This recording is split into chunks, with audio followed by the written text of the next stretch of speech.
आज की कहानी ऐसी 3 प्यासी नन्स के बारे में है जो एक गूंगे बहरे लड़के के साथ जबरदस्ती घपाघप करती है। दरअसल उस लड़के का चक्कर एक राजा की पत्नी से हो जाता है और ये बात जब उस राजा को पता चलती है तो वो लड़का अपनी जान बचाने के लिए पहचान छुपाकर एक चर्च में जाकर काम करने लगता है। लेकिन उसे नहीं पता था कि इस चर्च की नन्स जो दिखने में धार्मिक है, असल में उनकी जिंदगी बहुत ही अजीबोगरीब इच्छाओं से भरी हुई है। और यहाँ आने के बाद उस लड़के के साथ आगे क्या क्या होता है, यही जान आज के इस वीडियो में। तो वीडियो के अंत तक बने रहे। कहानी की शुरुआत में हम फर्नांडा नाम की एक सिस्टर को देखते हैं जो अपने गधे को पकड़कर जंगल के बीच से चर्च की ओर आ रही होती है। चर्च में पहुंचने के बाद जेनेव नाम की दूसरी सिस्टर आकर उससे पूछती है कि कल रात तुम कहाँ थी। फर्नांडा कहती है, हमेशा की तरह कल रात भी मेरा गध भाग गया था और उसे ढूंढते ढूंढते सुबह हो गई। जिस पर जेनेव कहती है, मैं तो हर रोज अच्छे से गेट लॉक करती हूँ, फिर हर रात ये भाग कैसे जाता है। दोनों बातें कर ही रही होती है, तभी वहां पास से गुजर रहा माली लूर को उन्हें गुड मॉर्निंग कहता है, पर बदले में वह दोनों उसे गंदी गंदी गालियां देने लगती है। अब अगले सीन में सभी सिस्टर्स चर्च में जाकर सुबह की प्रेयर करती है, जिसके बाद वहां की सुपीरियर सिस्टर मरिया फर्नांडा से पूछती है कि तुम कल रात कहाँ थी। जिस पर वो बताती है, कल मेरा गद्दाल कौंडाती थी और बाहर जाकर अपनी जिंदगी को अच्छे से जीना चाहती थी। अगले दिन उसके पापा इलेरिया उससे मिलने आते हैं।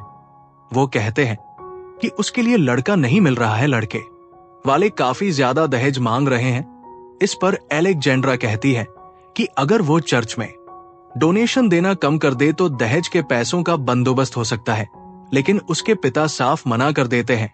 ये सुनकर एलेक्जेंड्रा बहुत दुखी हो जाती है। अगले दिन हम तीनों सिस्टर्स को एक साथ देखते हैं जो अपने कपड़ों को ले जा रही होती है। एलेक्जेंड्रा अपने पापा से की गई बातचीत दोनों सिस्टर्स को बताती है, जिसे सुनकर वो भी दुखी हो जाती है। तभी वो वहां लूरकों को देखते हैं जो कुछ काम करते हुए उन्हें अजीब नजरों से देख रहा था, पर ऐसा करते हुए देखकर वो तीनों उस पर भड़क जाती है और उसको गंदी गंदी गालियां देने लगती है और अपने दिल की भड़ास निकालने के लिए अंदर आकर उसका सामान फेंकने लगती है। और इतने से भी उनका मन नहीं भरता तो वो उसकी पिटाई भी कर देती है।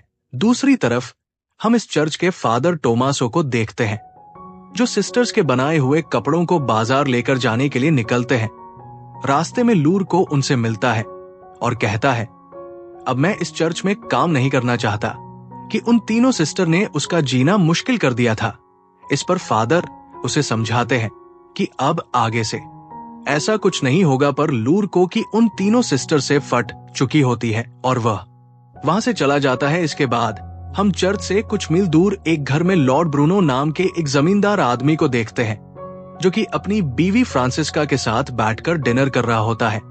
वो अपनी बीवी को अपने काम के बारे में बता रहा होता है, पर उसकी बीवी का ध्यान तो पास में खड़े उसके नौकर मसेट की तरफ होता है और मसेट भी अपनी मालकिन को देख रहा होता है।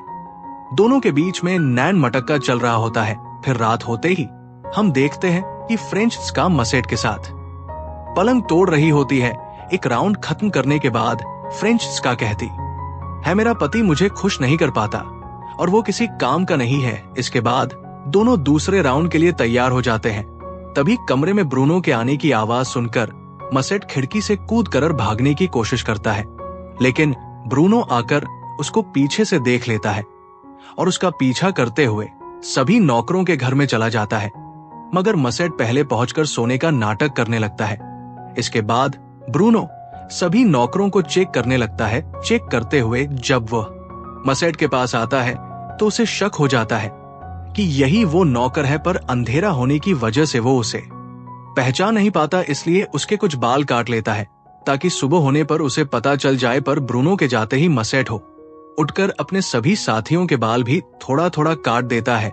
सुबह होते ही ब्रूनो सभी नौकरों को लाइन में खड़ा करता है और एक एक करके चेक करने लगता है, लेकिन सभी के बाल थोड़े थोड़े कटे हुए होते हैं, जिससे वो समझ नहीं पाता कि वो आदमी कौन था। अब अगले दिन जब फ्रांसिस्का और ब्रूनो खाना खाने बैठते हैं तो ब्रूनो अपनी वाइफ को वार्निंग देते हुए कहता है, तुमने जो भी किया ठीक नहीं किया। मैं जानता हूं तुम भी इन सब में शामिल हो। अगर वो नौकर एक बार मुझे मिल गया तो मैं उसके साथ साथ तुम्हें भी खत्म कर दूंगा।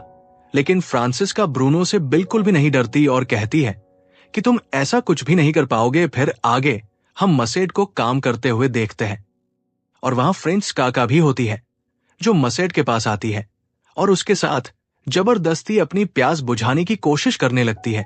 लेकिन इस बार दूर से ब्रूनो उन्हें देख लेता है और गुस्से में आकर अपने आदमियों से कहता है मसी ने भी देख लिया था कि ब्रूनो ने सब कुछ देख लिया है, इसलिए वो अपनी जान बचाने के लिए वहां से भागना शुरू कर देता है और ब्रूनो के आदमी भी उसके पीछे पड़ जाते हैं। लेकिन वो उसे पकड़ नहीं पाते। जंगल से होते हुए भागते भागते बहुत दूर जाने के बाद मसेट फादर टोमासो को देखता है। फादर ने बाजार के रास्ते में थोड़ा वाइन पी लिया था और नशे की वजह से उनकी गाड़ी उलट गई थी और सारे कपड़े भी नदी में बह रहे थे। मसेट ये देखकर फादर की मदद करता है और सारे कपड़े फिर से इकट्ठा कर देता है। इससे फादर बहुत खुश होते हैं और जब उन्हें पता चलता है कि मसेट का कोई घर नहीं है तो वे उसे अपने साथ चर्च में ले आते हैं। फादर उसे कुछ खाने के लिए देते हैं और कहते हैं कि चर्च में तुम्हें गूंगा बहरा बनकर रहना पड़ेगा, नहीं तो चर्च की सिस्टर्स तुम्हें बहुत परेशान करेंगी। अब अगले दिन सुबह फादर मसेट को सिस्टर मारिया से मिलवा है और कहते हैं कि मैं एक आदमी को लाया हूं पर यह गूंगा बह रहा है। यह सुनकर मारिया भी उसे काम पर रख लेती है। अब उसी दिन से मसेट काम पर लग जाता है पर सिस्टर अलेस और फर्नांडा को नहीं पता था कि मसेट को काम पर रखा गया है। तो फर्नांडा उसे अनजान आदमी समझकर भागते हुए उसके पास आती है और एक कुल्हाड़ी से डराकर उससे पूछने लगती है कि तुम कौन हो। तभी सिस्टर अलेस जल्दी से मारिया को लेकर आती है और मारिया आकर उन्हें बताती है कि ये उनका नया माली है जिसका नाम मसेट है और ये गूंगा बहरा है। फिर मारिया की बात सुनकर फर्नांडा उसे छोड़ देती है। इसके बाद एलेक्जेंड्रा को एक बूढ़ी नन के साथ कपड़े बनाने का काम करते हुए देखते हैं पर इस दौरान उससे कपड़े बनाने की फ्रेम टूट जाती है तो उसे ठीक करवाने के लिए वो मसेट के पास जाने लगती है। पर तभी सिस्टर जेनेव एलेक्जेंड्रा को जातीते हुए देख लेती है और छिपकर उस पर नजर रखने लगती है। एलेक्जेंड्रा मसेट से वो फ्रेम ठीक करने के लिए कहती है जिसे मसेट ठीक करने लगता है। लेकिन एलेक्जेंड्रा यहाँ अपने दिल की भड़ास निकालने लगती है कि वो यहाँ नहीं रहना चाहती और ना ही सिलाई का काम करना चाहती है। वो यहाँ से बाहर निकलकर अपनी जिंदगी को अच्छे से जीना चाहती है क्योंकि एलेक्जेंड्रा भी ये अच्छी तरह से जानती थी कि मसेट कुछ नहीं सुन पाएगा और ना ही किसी से कुछ कह पाएगा। इसके बाद रात के समय मसेट के कमरे में फादर आते हैं और उससे पूछते हैं कि आज का दिन कैसा गया, क्योंकि यहाँ की सिस्टर्स थोड़ी झगड़ेलू है जिससे काम करना थोड़ा मुश्किल हो सकता है। पर मसेट कहता है सच में काफी झगड़ेलू है, लेकिन मैं अपना काम संभालूंगा। अब फादर उससे कहते हैं कि तुम उनके सामने गूंगा बहरा बने रहना जिससे वो तुमसे ज्यादा उलझे नहीं। वही फर्नांडा अपने कमरे में कुछ पढ़ रही होती है। तभी उसकी खिड़की में कोई पत्थर फेंकता है तो वो खिड़की खोल कर देखती है कि उसकी बचपन की फ्रेंड मार्ता उससे मिलने आई है। इसके बाद दोनों एलेक्जेंड्रा के कमरे में जाती है और तीनों मिलकर वाइन पीने लगती है। कुछ देर में वहां सिस्टर जेनेव भी आ जाती है और सभी मिलकर मजे करने लगते हैं। मार्ता उन्हें लड़कों के बारे में कई सारी बातें बताने लगती है कि एक जड़ी बूटी है जिसे एक खास तरीके से इस्तेमाल करके लड़कों को आकर्षित किया जा सकता है और ये सब सुनते हुए बाकी तीनों भी बहुत मजे लेती है। अगले दिन मसेट जब काम कर रहा होता है तब एलेक्जेंड्रा वहां आती है और मसेट से कहती है मैंने तुम्हारे लिए ये रुमाल बनाया है। फिर वो रुमाल से मसेट के पसीने पोंछने लगती है और पास बैठकर उससे बातें करने लगती है। दरअसल पिछली रात मार्ता के साथ रोमांटिक बातों को सुनने के बाद उसके मन में बुरे ख्यालात आ गए थे, इसलिए वो बात करते करते अचानक उसे किस कर लेती है जिससे मसेट भी इस चांस को बिना गवाए वहीं पर उसके साथ मजे लेने लगता है। लेकिन तभी चर्च की घंटी बजने से मसेट घबरा जाता है और एलेक्जेंड्रा भी जल्दी से खुद को संभालकर चर्च में प्रेयर करने चली जाती है। अगले सीन में जेनेव और फर्नांडा कपड़े धो रही होती है। तभी वहां एलेक्जेंड्रा आती है जो बहुत खुश नजर आ रही थी। फर्नांडा पूछती है तुम यहाँ क्या कर रही हो और तुम्हारे कपड़े इतने गंदे कैसे हो गए, जिस पर वो कहती है कि मैं उस नए माली के साथ उसके कामों में हाथ बटा रही थी। ये सुनकर उन दोनों को यकीन नहीं होता, क्योंकि अलेक्जेंड्रा कोई भी काम नहीं करती थी। फर्नांडा काफी शातिर थी। वो समझ चुकी थी कि एलिसेंज जरूर कुछ छिपा रही है। फिर आगे हम फर्नांडा और मार्ता को जंगल में देखते हैं, जो उस जड़ी बूटी को खोजती है। फिर वो उस जड़ी बूटी को उबालकर एक लिक्विड तैयार करती है, जिसके बाद मार्ता फर्नांडा की आंखों में उस लिक्विड की 2 बूंद डालती है और फिर उसकी उंगली में कट लगाकर थोड़ा खून लेकर उसके गालों पर लगाती है। इसके बाद फर्नांडा और मार्ता मसेटो के कमरे में जाती है, जहां फर्नांडा उसे चाकू दिखाकर डराती है। फिर दोनों मिलकर मसेट को अपनी तरफ आकर्षित करने की कोशिश करने लगती है। मसेट को यह सब अजीब लगता है कि ये उसके साथ क्या कर रही है, पर धीरे धीरे वो भी अपना कंट्रोल खो देता है, जिसके बाद तीनों मिलकर मजा लेते हैं। फिर अपना काम खत्म होने के बाद दोनों घर से बाहर आ जाती है। अगली सुबह मसेट अलेक्जेंड्रा के कमरे में जाता है और दोनों फिर से घपाघप करते हैं, पर इसी बीच सिस्टर बायोला कमरे में आ जाती है, जिसे वो पहले नोटिस नहीं कर पाते। पर बायोला के आ जाने से दोनों घबरा जाते हैं और अलेक्जेंड्रा खुद को ठीक करते हुए बायोला की मदद करने लगती है और मसेट बिस्तर के नीचे छिप जाता है। बाद में मसेट बिना कोई भी आवाज किए खिड़की से निकल जाता है। अगले दिन सांड्रा मसेट के कमरे में आती है और उससे पूछती है कि उसने झूठ क्यों बोला कि वह गूंगा है। इतने में जिनेवरा के आने की आवाज सुनकर अलेक्जेंड्रा एक कोने में जाकर छिप जाती है और मसेट सोने का नाटक करने लगता है। जिनेवरा जड़ बूटी के नशे में मसेट के पास आकर चिपकने लगती है और अजीब अजीब हरकतें करने लगती है। लेकिन फर्नांडा के आने की आवाज सुनकर वो भी जाकर छिप जाती है, जहां पहले से अलेक्जेंड्रा थी, और एक दूसरे को देखकर दोनों चौंक जाते हैं। इसके बाद फर्नांडा कमरे में आती है और चाकू से डराकर मसेट के हाथ बांधकर उसकी आंखों पर पट्टी लगा देती है और फिर उसे डरा धमकाकर जंगल की तरफ ले जाने लगती है। पर अलेक्जेंड्रा और जेनेव छिपकर उसका पीछा करती है। फिर जब वो जंगल के बीच पहुंचते हैं, तब तक रात हो चुकी थी। वे देखते हैं जंगल के बीचों बीच आग जली हुई है और वहां कई सारी लड़कियां बिना कपड़ों के नाच रही है और पास में उन्होंने मसेट को भी बांध के रखा हुआ था। मार्टा और फर्नांडा मसेट को बलि देने ही वाली होती है।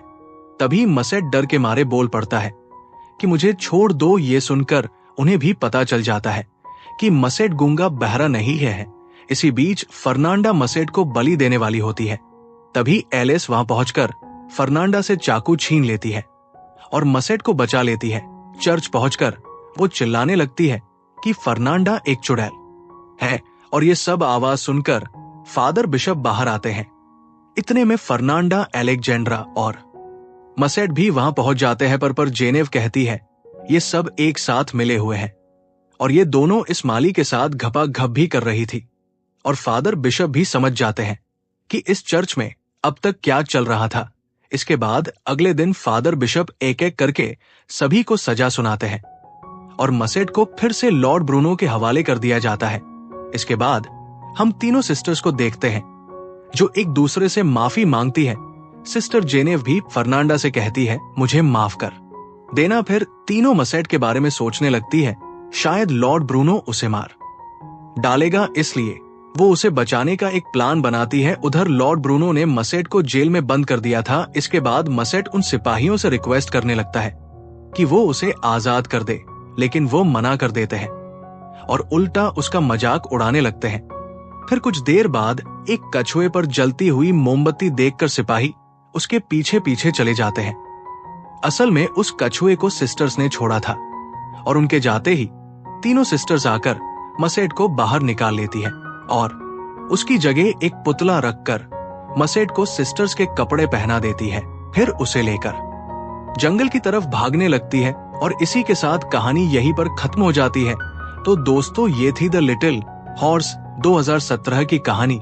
मुझे उम्मीद है कि आपको इस फिल्म का ये एक्सप्लेनेशन पसंद आया होगा। अगर आपको ये वीडियो अच्छा लगा तो वीडियो को लाइक करें, चैनल को सब्सक्राइब करें और कमेंट्स में बताएं कि आपको ये फिल्म कैसी लगी। हम मिलते हैं अपने अगले वीडियो में।